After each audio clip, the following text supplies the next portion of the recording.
Je vous invite à écouter le message de notre Seigneur Jésus-Christ, qui a été donné à sa fille bien-aimée, Luz de Maria. Dans ce message, vous entendrez comment Jésus lui-même nous appelle à la conversion, à orienter nos vies vers des activités accomplies dans l'esprit et dans la vérité, conformément à la volonté du Seigneur. Cela nous rappelle également les messages antérieurs, les révélations antérieures qu'il a faites afin que nous soyons éclairés, et nous ne les avons pas remarquées ni compris. Écoutez le message que Luz de Maria elle-même a commenté à la fin.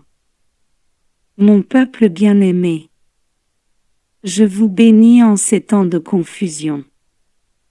Mon peuple, n'entrez pas en conflit avec vos frères, grandissez spirituellement, appréciez l'urgence du changement de vie afin de convertir vos sens et de me les apporter.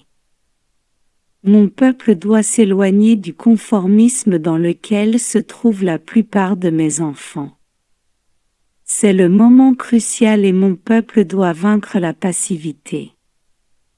Me réserver un espace durant la journée ne suffit pas, vous devez entrer dans mon œuvre et mon agir et le faire en esprit et en vérité.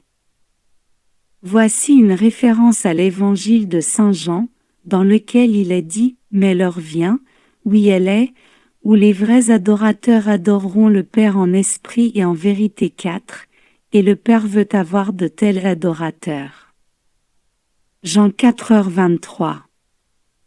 Lorsque mes enfants m'appellent continuellement, lorsque vous implorez mon Esprit Saint, lorsque vous vous abandonnez à moi, lorsque vous gardez la foi en moi, vous êtes sur le chemin sur lequel je vous appelle.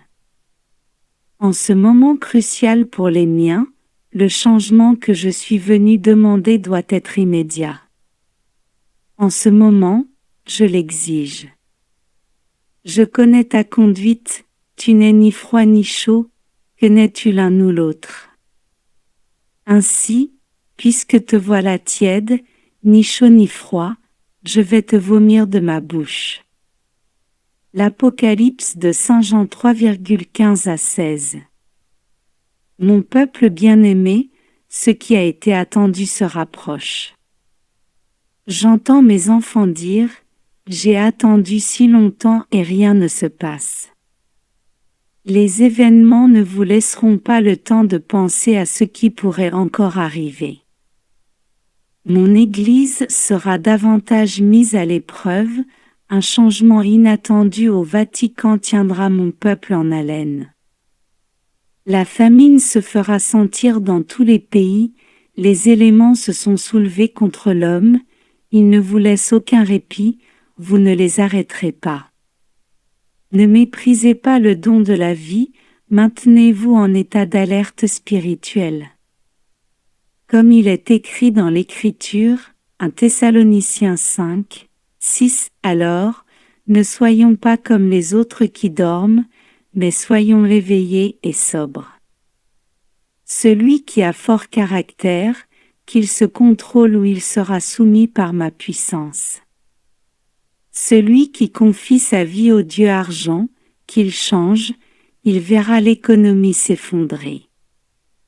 Celui qui se détourne du chemin que je lui ai tracé, qu'il revienne avant que ne s'épaississent les ténèbres et qu'il ne puisse plus revenir. La mort spirituelle chevauche du nord au sud et d'est en ouest à la recherche de proies qui ne désirent pas se transformer. Gardez à l'esprit que dans la grande œuvre divine, vous n'êtes pas indispensable. Je vous aime et déverse sur vous ma miséricorde, mais cet amour doit être payé de retour par mon peuple. Soyez attentifs au vrai magistère de mon Église, conformez-vous à la loi divine, pratiquez et respectez les sacrements.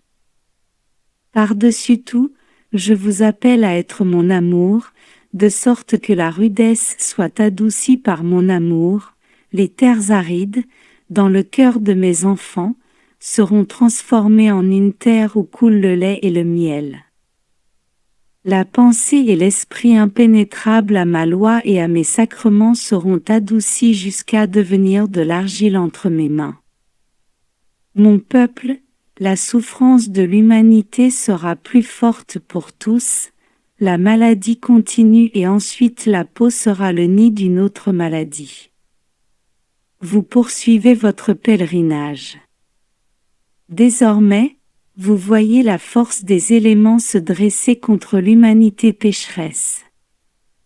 Priez et agissez, de sorte que vos frères comprennent que le changement est urgent. Priez pour que tout soit éclairé et que leurs yeux puissent voir continuellement comment ils m'offensent par leurs œuvres et leurs actions. Je vous appelle à réfléchir, vous êtes les témoins de mes avertissements. Là où il faisait chaud, maintenant la neige tombe et là où il y avait de la neige, la chaleur est étouffante. L'avertissement arrive, ne soyez pas de ceux qui continuent à être spirituellement aveugles. En toute occasion, portez des sacramentaux. Moi, votre Jésus, je vous aime d'un amour éternel. Ma bénédiction est avec chacun d'entre vous. Votre Jésus. Je vous salue Marie, très pure, conçue sans péché. Je vous salue Marie, très pure, conçue sans péché. Je vous salue Marie, très pure, conçue sans péché. Commentaire de Luz de Maria. Notre Seigneur nous parle très clairement, il nous fait entrevoir une série de fléaux et nous appelle à la prière continuelle, qui consiste à être conscient que sans la Sainte Trinité et notre Mère nous ne sommes rien. Par conséquent, tout ce que nous faisons doit être accompagné d'une offrande et d'une action de grâce. La prière ne doit pas être une répétition ou une récitation, mais un acte offert à notre Seigneur Jésus-Christ en réparation, en expiation, en amour pour chaque créature humaine. Soyons prêts pour ce que nous sommes en train de vivre et pour ce qu'il nous reste encore à traverser à cause des infidélités de la créature humaine envers son Créateur. Amen. Si les paroles que vous avez entendues il y a un instant vous ont fait réfléchir, ou si vous avez peur de ce qui va se passer et de ce dont Jésus-Christ nous avertit aujourd'hui dans ses paroles, allez vous confesser. Vous pouvez parler à votre prêtre ou même aller à une confession générale qui couvre toute votre vie. Comme dans chaque message de Jésus, lui-même invite, réprimande, demande même la conversion, afin que vous l'écoutiez et agissiez selon sa volonté. Confiez-vous et toute votre famille à la miséricorde de Dieu, en lui confiant tous vos soucis et problèmes, car c'est ce qu'il nous demande de faire, à chaque fois.